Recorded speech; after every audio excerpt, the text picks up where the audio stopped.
What do you think is missing, do you think, from the national conversation? I've had many conversations over the past 2 days about this horrific scene that has unfolded. When you go on social media, when you watch the news, what's missing?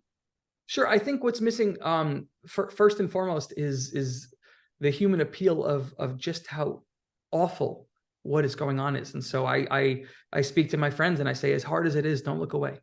As hard as it is to skip those videos, don't look away, because we have to understand the full picture of what we're confronting here, which is, again, a medieval rampage. And when you see images of babies beheaded, when you see women brutalized, raped, and tortured and paraded through the streets, when you see that, and when you understand the full scale of the lack of humanity here, is only when you can understand what needs to be done. Because what needs to be done is Israel needs to eradicate Hamas from the face of the earth. And yes, we support Israel now, but we need to support Israel when they do what they need to do to completely crush this sponsor of terrorism and completely eradicate Hamas from the earth.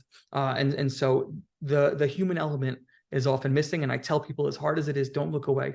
Fully understand the consequences here.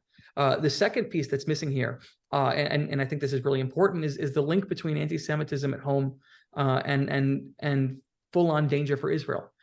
You see soldiers in France guarding synagogues. You see anti-Semitic behavior in Europe up dozens of percentage points. You see people in the United States go to a rally in Times Square and hold up a swastika on their phone.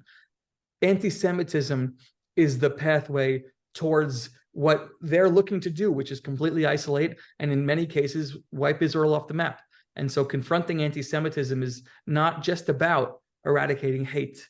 It's about supporting Israel and making sure that Jews have the permanent home that they deserve, making sure that when my grandfather, who was a Holocaust refugee, told me never again, right now is never again. And that's why it's so important. This is obviously a loaded question, but how do you confront anti-Semitism in the United States? It is on the rise. How do you confront it?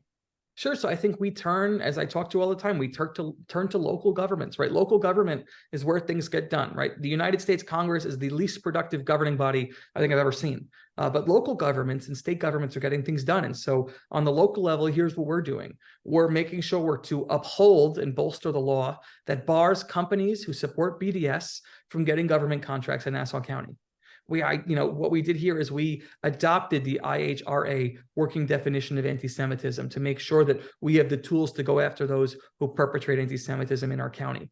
We're working with the police department to shore up security for our synagogues and our places of worship so people can pray and have peace of mind that they'll be safe. And most importantly, if you see something, say something. Hate speech and violent speech directed towards Israel, people need to be held accountable. And so local governments need to lead here. I'm proud to be a leader. I'm proud to be a member of our anti-Semitism task force here in the county. I'm proud to be a co-sponsor of some of those bills that I mentioned. And I'll continue to be proudly on the right side of history here and proudly working to eradicate anti-Semitism from our county.